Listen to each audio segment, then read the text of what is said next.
Hello everybody and welcome back to another episode of RPG Radio. My name is Winback, and on today's episode we're going to take a look at a build that I haven't played in quite a while, but is actually incredibly strong.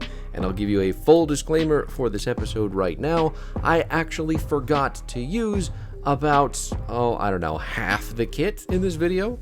So all of the damage that you are seeing is about 50% of what the build is actually capable of. So you can decide for yourself if you want to use that other half that I show you towards the end of the video, or if you just want to stick with what we've got rocking at the beginning here, because it is a ridiculously strong and pretty consistent build, if I'm being honest. This build is my Oppressor. This is going to be a Necromancer and an Oathkeeper, with the emphasis being on Oathkeeper because there are a lot of abilities in the Oathkeeper class that I really enjoy. And one in particular that does all of the damage happens to be in the Necromancer side of things, which is, a little bit here and there. We also get to use the Mark of Torment from the Necromancer side of things for some tanky ability, but as always, if you're looking for it, the link to the Grim tools is down below. For some reason, since we are playing, I'm assuming, on the player test realm, it didn't want to absorb my character like it usually does, which is a little bit upsetting because I had to go in there and manually adjust everything, which is why those resistances are not overmaxed like they usually are. There's a lot of components and stuff missing, so if you're looking for that particular stuff, you're out of luck. It's not going to happen on this one, at least until the functionality comes back to Grim Tools or my save state fixes itself so that I can just upload the build to the site. Anyway, that is neither here nor there. There's quite a bit to talk about with this build, so I guess we should get started and see what everybody thinks. Now, I'm going to kick things off with the Oathkeeper side of things because that is where the majority of skills lie.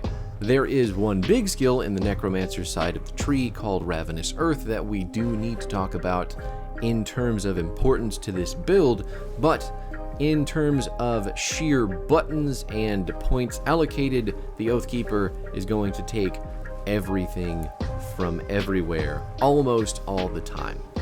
That being said, it is not really an Oathkeeper build without Vire's Might. Vire's Might being the A+ tier of mobility skill in this game. I can't recommend it enough no matter what we're doing. We've got 10 points in there with some additional gear points boosting that up.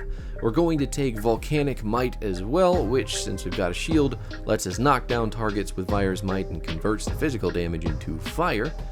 On your next portion of the tree, you're going to take Volcanic Stride to get some flame carpeting down every time that you dash. And lastly, you're going to take as many points as possible into Tectonic Shift, because that reduces the cooldown of Vire's Might, and having this up very often means that you can dash very often. It also increases the range of Vire's Might, which is more important because really hitting as many people as possible or getting as far away as possible with Vire's Might is very important. You want to have your mobility skill go farther or shorter depending on how you click, not because it's limited by what the ability can do. After that, we have got Judgment. Judgment is a big AoE ability that will hit in a circle around your character. We've got about 15 points out of 12 right now, and a lot of those coming from gear. But Judgment, the damage that it's going to do is physical and internal trauma, but it also knocks targets down for 1.5 seconds while taunting them. So if you are playing your frontline in a group, you can be a maybe not full tank build, but you can distract people enough to drag them in and have them follow you around while you are dealing damage with your Ravenous Earth and Vire's Might. You'll also pick up Heart of Wrath for just 1 point in this build because the retaliation damage added to attack, the fire damage, the burn damage, and the increase of the radius of Judgment is very, very helpful.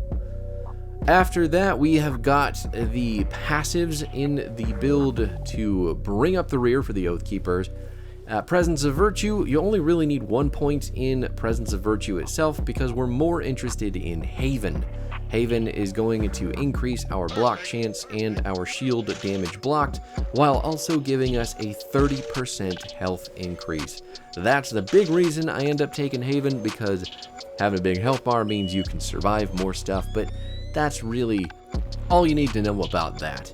Next passive on the list is going to be Resilience, and this is going to activate when you drop below 66% health at level 12 out of 12. It's got a 15-second cooldown and a 5-second duration, but basically it is going to give you a huge chunk of defensive ability in the amount of 12%, and you're also going to get 12% physical resistance, which is a stat that you need quite a bit of in Ultimate, because you can get punched in the face really hard. It also offers you a plus 5% to your maximum resistances, and that is all of them, which is fantastic news, because more resistances is more better in more difficult. The next passive on the list is going to be a more offensively oriented one. That is Shattering Smash. Shattering Smash has a 26% chance to be used at level 10 out of 10. It's got an 8-meter range, and it is going to be dealing physical and internal trauma damage. It also reduces the target's physical resistance for 5 seconds. The gear that we're using in this build is also going to modify that to give it some acid damage and convert all of that physical damage into acid damage as well. So it's mainly an acid focused build. That is good to have.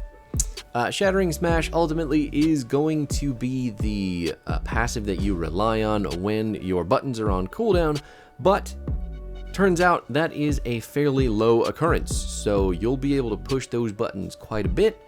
In the very small interim in between that time, you can whip out your auto attacks to deal some Shattering Smash damage if it's feeling like coming into work today. Lastly, the final passive on your Oathkeeper side of things is going to be the Path of Three. Path of Three. That is your exclusive skill, so this is the only one that you can have between both of your classes, and there is a good reason that we're picking this one over the Necromancer ones. This is going to give you poison damage flat. It's going to buff your acid and vitality and your poison damage along with your vitality decay, and it's going to convert 15% of your physical damage into acid damage. Being that you're an Oathkeeper, your kit has a good chunk of physical damage in it, so converting that into acid damage is pretty premium. 40% of your fire damage is also going to be converted into acid damage, and again, Oathkeeper, having a lot of fire, easy to convert that to the good stuff. You're also getting 10% skill cooldown reduction, which means that your Virus Might is going to activate even more often, and your Ravenous Earth, which has a pretty short cooldown, is going to benefit from that significantly as well.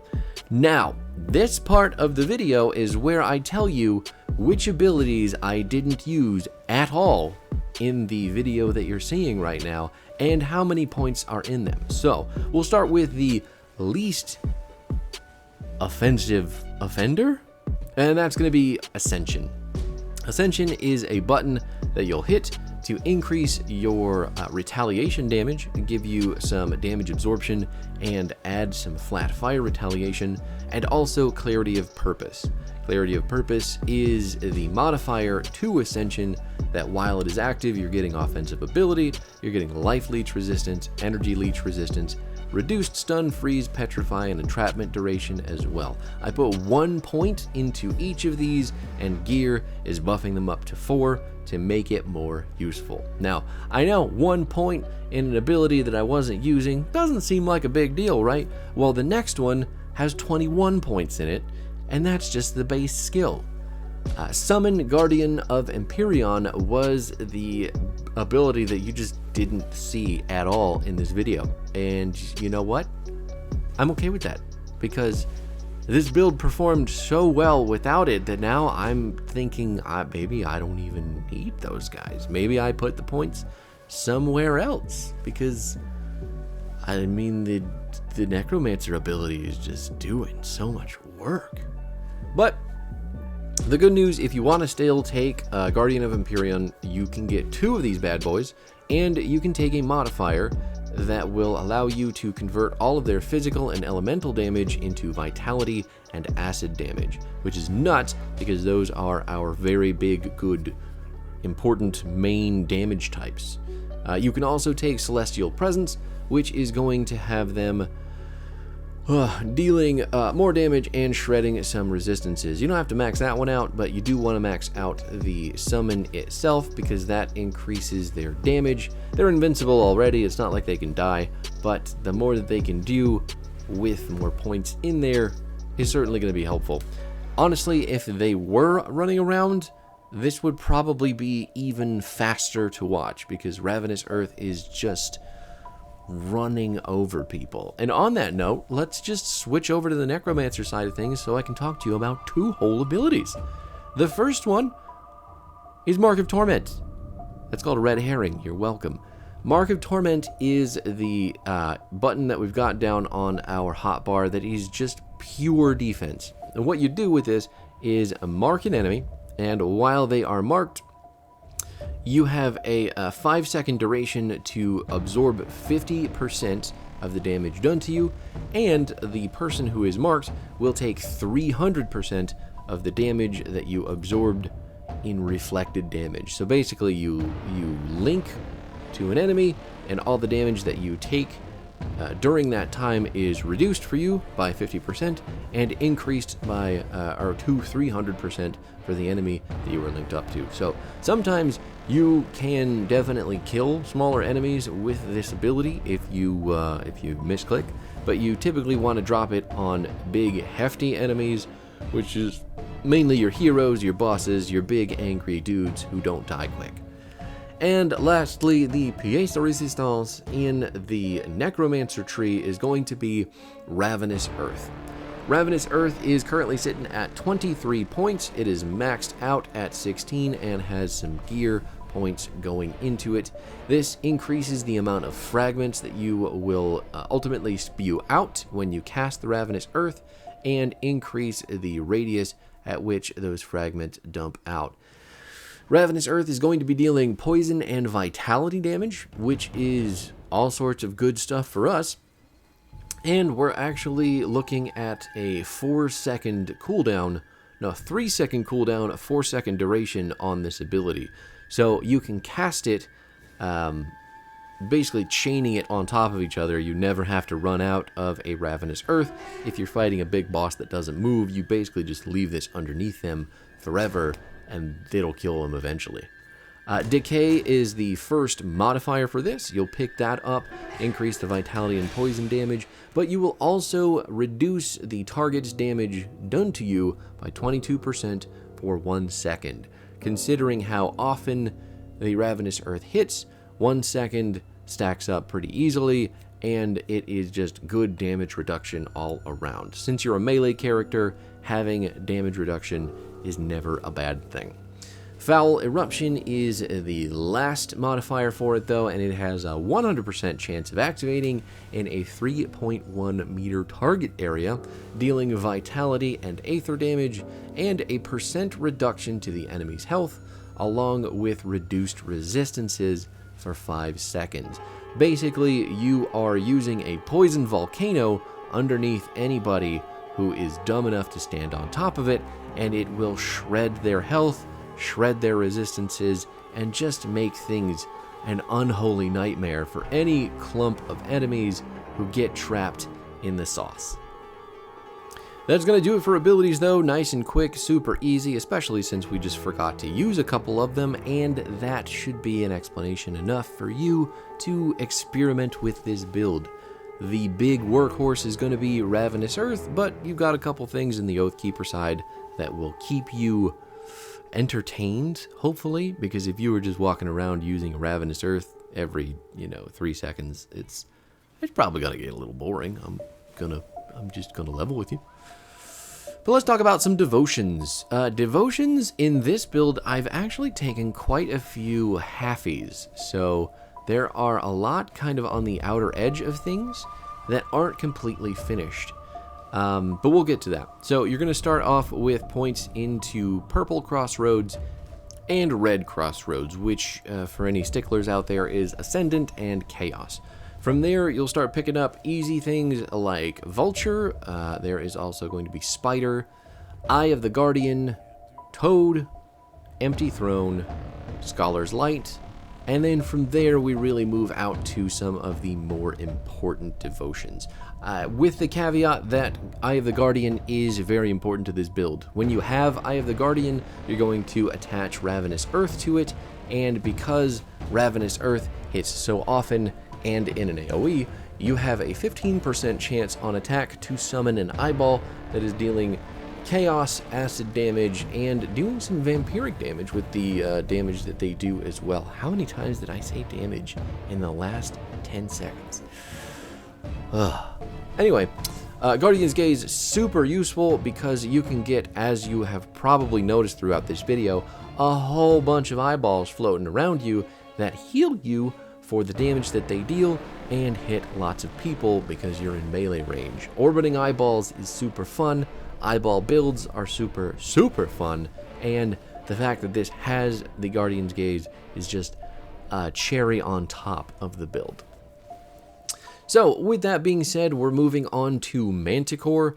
Manticore is the next devotion that gives you an activatable, and you can pick that up on Vire's Might. This will give you the Acid Spray ability, which is a big ol' AoE of acid and poison damage that also reduces the target's resistances for 5 seconds.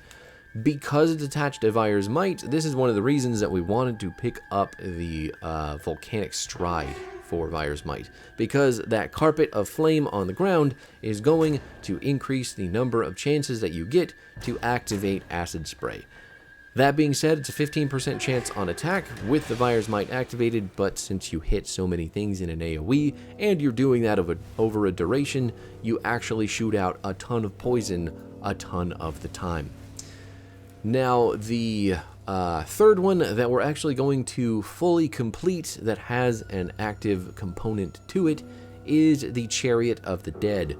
Once you wrap that bad boy up, you'll get the Wayward Soul passive, and you are going to equip that to, we don't know about this yet, but Eldritch Ruminations. You'll get that from one of your gear, pieces of gear. That's a passive that you'll get, but for now, just remember it goes on that. You can also put it on Resilience or Ascension, but those are, they're not permanent passives going on, so better to equip it to Eldritch Ruminations.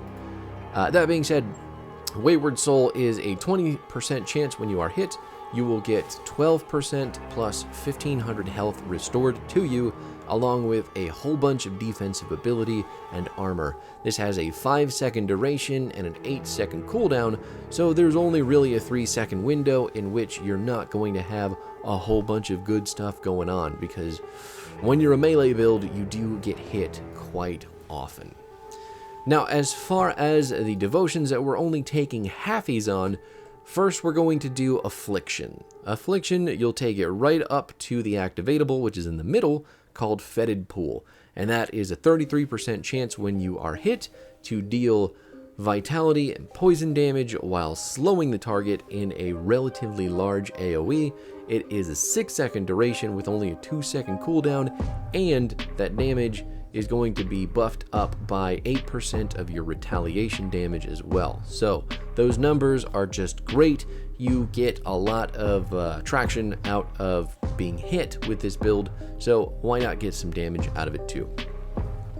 Next up is Hirian, Guardian of the Celestial Gates. This is the big griffin boy, and you'll take this for Hirian's Glare. You got a 30% chance when you are hit to deal some damage, but mainly this is a defensive tool which is going to give you the ability to confuse targets for 1 second when they are struck by the glare. That may not sound like a lot right now, but when targets are confused, they basically stop attacking you, they stop doing anything, and you need that when you are a melee build, especially a melee build who does have a great mobility cooldown that occasionally has to stop being used. Hirian's Glare also does weapon damage. It does your retaliation damage, some of your retaliation damage added to its attack. It's doing elemental and burn damage. The fire components of that are going to be obviously partially converted into acid damage, so that's good. But mainly think of this as a defensive option when you're getting hit to stop people from hitting you. It is halfway up the tree, and I think it's worth it, honestly. I may decide to funnel things back around, but at least for the time being, those two halfies work pretty good. And now, the big halfie is really easy to see. It is going to be Abomination. Abomination, you only need to take the left side of the Abomination Devotion because you want Tainted Eruption. Tainted Eruption has a 15% chance on attack to deal a massive amount of poison damage over 5 seconds and confuse the target for almost 2 seconds. It's got a 3-second cooldown and the AoE is enormous, which is why we're also going to equip this to Judgment.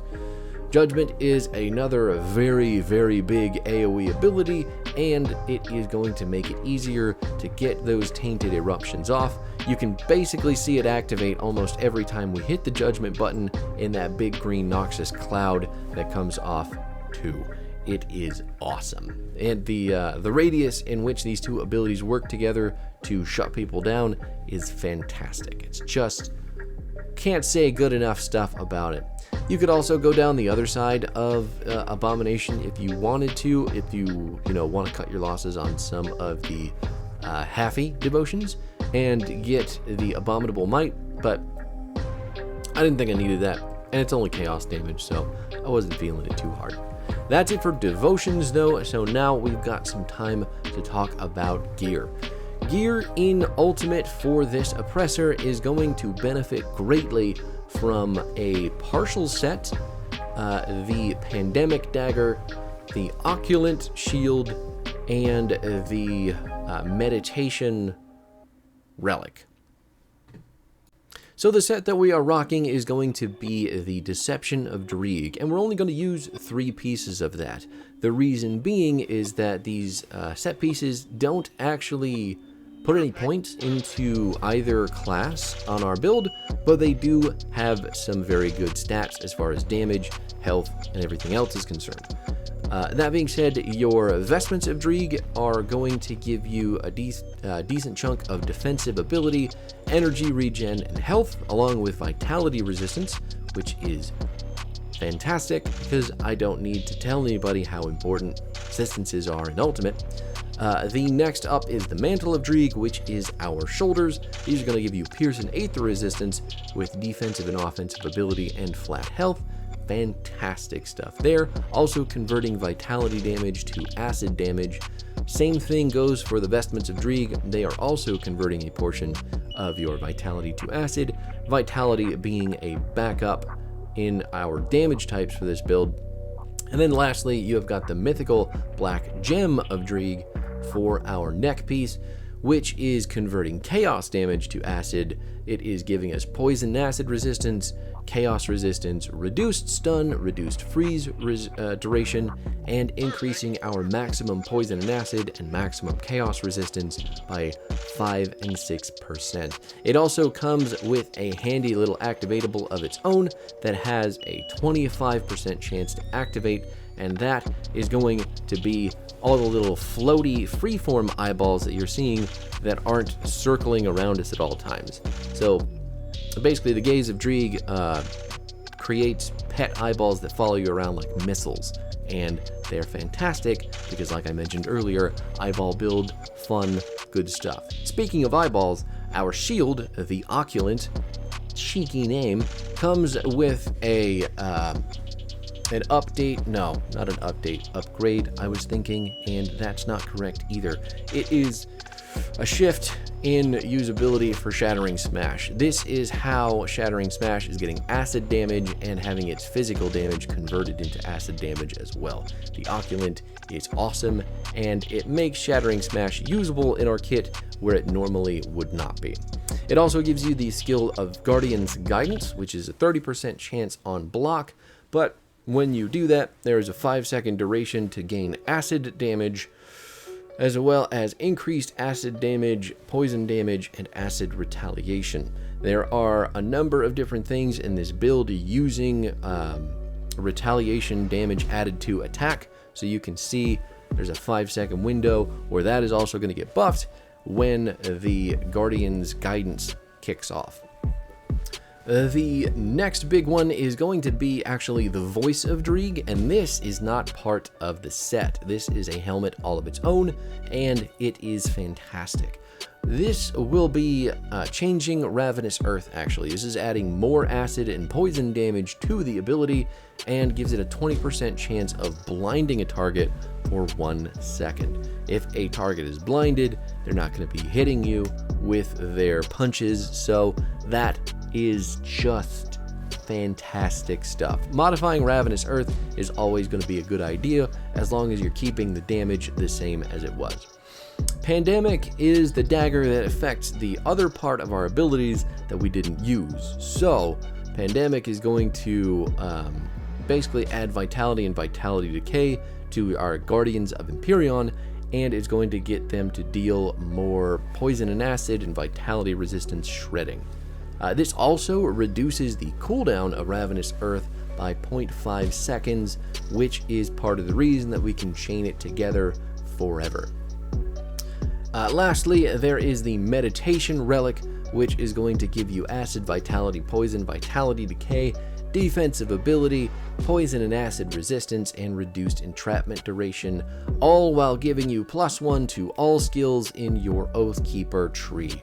That is where the Eldritch Ruminations come from, and those are a treat all of their own. They're going to give you flat acid and vitality damage, as well as buffing your already damage of acid, vitality, poison, vitality decay, and you also have a 33% chance of a 0.5 seconds of confused retaliation. I know that was a mouthful, but basically they come with a built-in chance to confuse people who hit you for half a second. So that was everything I have. If you want to check out the Grim tools for the remainder of the gear, you can. But as it stands, this build is super fun, even without half of the kit working the way that I, designed it to and forgot about. So let me know how you feel all about that. But hey, it's a good one. I think go with it. It's really awesome. All right, peace out.